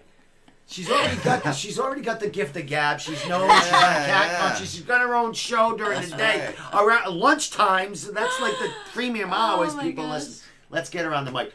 I'll get her on No Boundary, no definitely be interviewing Muhammad, love you, man. So, yeah. Love you, man. So, all right. I got to say one thing because he's probably going to kill me. I have one sponsor. Well, two sponsors. 24/7 Inc. magazine, which they're connected with Bellator, too. Cool. Not Ross. Ross is right here. Walter Anderson makes a lot of banners and stuff for the fighters at CS. Did all CES's CS New York does their banners now. He's also working with their boxing, but he's doing the flyers and the posters for Bellator also. So that's one of my sponsors, and I'm going to be having an article about me in his tattoo magazine, talking about New England MMA and how what I do and stuff like that. Very cool. So with that said, I'm going to just show my only other sponsor, which is, where is it? Because I gotta really. You take CBD? I do. CBD. Man. You must. Do you have a sponsor? I don't. You gotta get a. I'm trying. Right here. Quality CBD. Yeah. No. Well, it's Change Force CBD, okay, but it's quality. Change Force. It better be quality. It is. It's veteran owned. It's. I looked into like that. It's purely veteran owned. He's out of Connecticut, Sean. Okay. But they make the product in California, I do believe, and then it's processed somewhere else. You know, it's crazy. I just, CBD's been blowing up in the fight game, and was it late last year? I wanted to try it out. I was like, you know what? I'm working my ass off, and like, my body is hurting from all the heavy training I'm doing, like day in and day out. I was like, let me try it. What's the worst thing that can happen? Yeah. I tried it. It is a game changer. It is. I hear that all the time. Oh now, my God, is it a like, game changer? I got people skeptical. Oh, do you think it's just like a placebo effect? I don't care. I don't think it is. Yeah, I don't if care. it makes me feel better, I don't care. I don't. I'll spend $40, $50 for a thing. No, I don't either. There's something to it. It isn't like Kool-Aid. Everyone's like trying. There's got to be something to it if it's blowing up everywhere. It really is. And don't sleep on this stuff. It's really good. So, I mean, I've been doing the oils. I'd love to get in touch with Change Force. I will. I'll talk to him. I've got family that are veterans. Excellent. My grandfather was in World War II. You hear that, Sean? Yeah. So Sean Patrick, what's up, man? Ross Levine, I'd love let to. me get your I'd love face in to. there. Let's get that hand. Sean, I'd love to work with you, man. Really, seriously. Let's get in touch. Awesome. Look at Jared Kelly. He's also a sponsor of Fightbook. Bingo. Who There you go. Who big time. sends big us time out. game So changer. who's asking something? Eddie So Joy. I'd love to see that, especially something that's veteran owned. It's huge. Next month my article comes out. March. Okay, I guess. cool, Oh, when you turn pro, my Nice. article. Hey, let's do it. I think I mentioned It's a big you in month. that. All right. Last one more thing. Change Force. Join them. Yes. Check them out at www.changeforcebrand.com. I do have a product code coming out with a percentage off of me. Nice. Not that I'm selling product, but No, but hey, I want that's people what to buy it, and they Oh, are my yeah. sponsors, so I need people to see them. Do it. Yeah. They're in the corner I'll over definitely there grab or some whatever. stuff, yeah. So we got a couple more minutes to shout out, do whatever, say whatever you want to say. I don't think I missed anybody. No, you kind of. I think I hit it all. You did it a lot. What are you just, excited about? I'm really not. I don't know. It's What funny does because this mean it's to you? funny. It means a lot. It's just the next step. It's just the first step in the next step. You know what I mean? Like, it's funny listening to someone like Doug, who, Doug's background is so different from mine. Mm-hmm. He changed his life, and this is like such a momentous, like a monumental moment for him. Like, it's crazy. For me, I've been doing this for so long.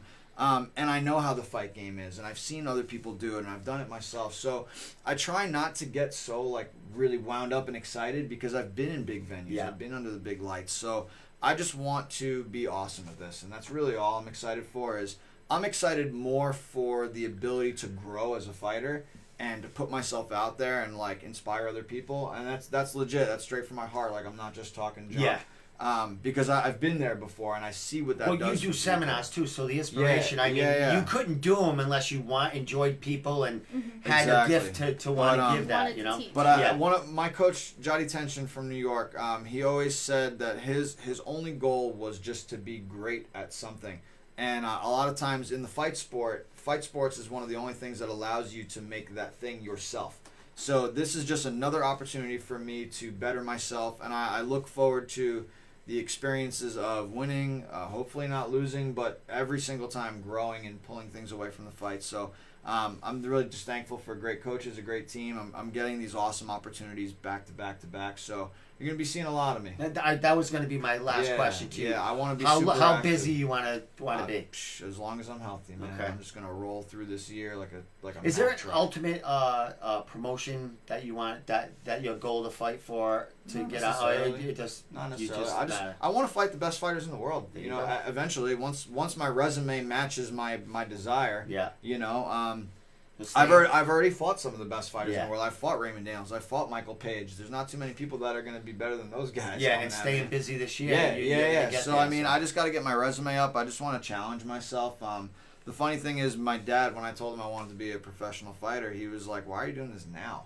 And I'm like, "Well, because when I'm 40, I don't want to look back and be like, I could have beat that guy. Yeah. Or, I should have done this. Like, I can't think of living with any type of regret, like self-regret. Be like, I should have done that. And you talked about what? You're 31. I'm 31. And you talked about this is the best shape you've been in your life. Yeah, so and the time is now. Yeah, well, because you know, shelf life for a kickboxer is not that long. Yeah. You know, maybe my late 30s if I'm really lucky and like perform very well and stay healthy. Yeah. So you know, the shelf life is short. So I need to get on the truck now. So I'm just gonna keep pushing myself. Pablo, what's up, homie? Yeah, Mexico on the feed right now. Everyone's So Pablo. that's my excellent. homeboy. Mexico's Excellent, my man. guy.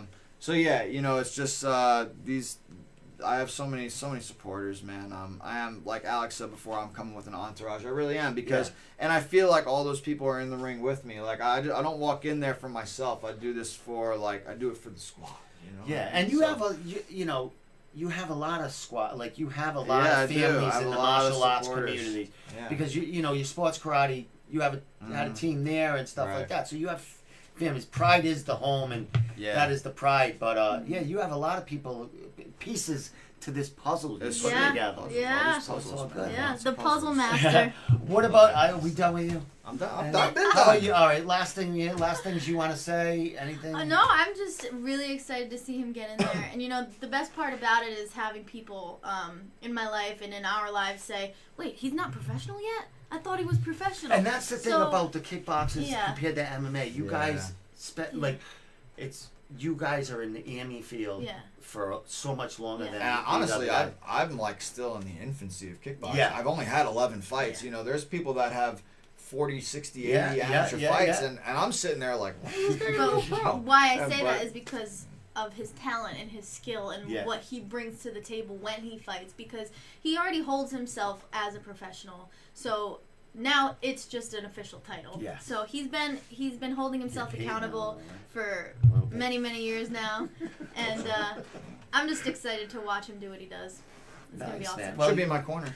Yeah, I'll be in his corner. Excellent. Well, you got a Like, great support. like really in my corner. Yeah, Excellent. like Well, yeah, you're gonna listen to her more than. no, well, I won't say a damn word. What do you do? What do you just? I'm just there to be there. Like, I'm just there to be there. They tell you to do something. She's cornered me in sport karate. She's Yeah. gonna corner That's me awesome, in though. kickboxing. So sports. All right, before we go, Yeah. so you're staying active in everything Yeah, still. So yeah. not only your professional fighting in K1, Yes.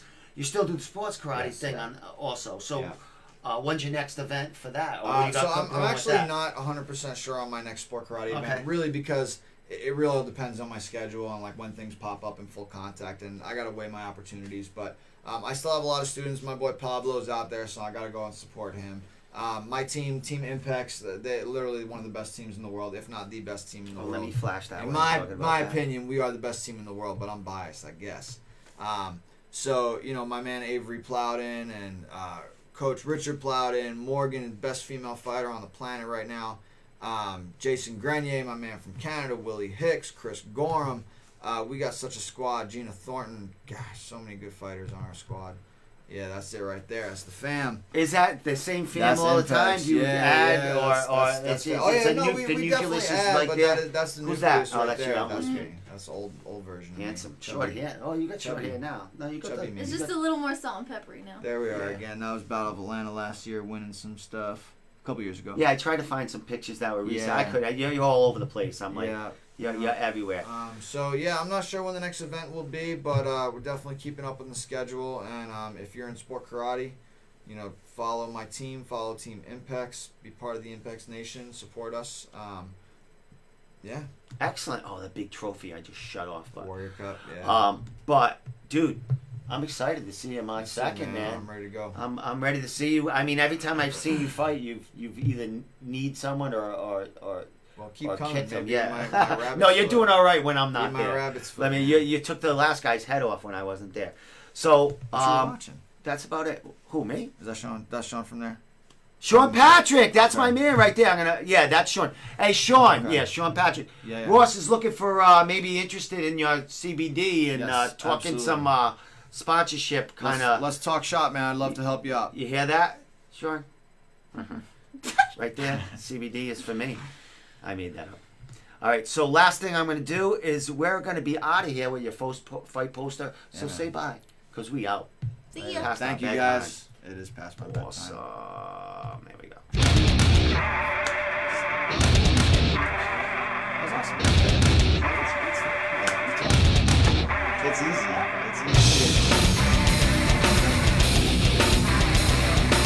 I can imagine.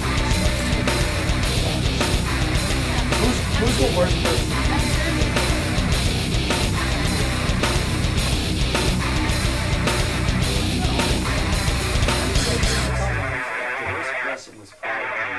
Not the worst. No, it was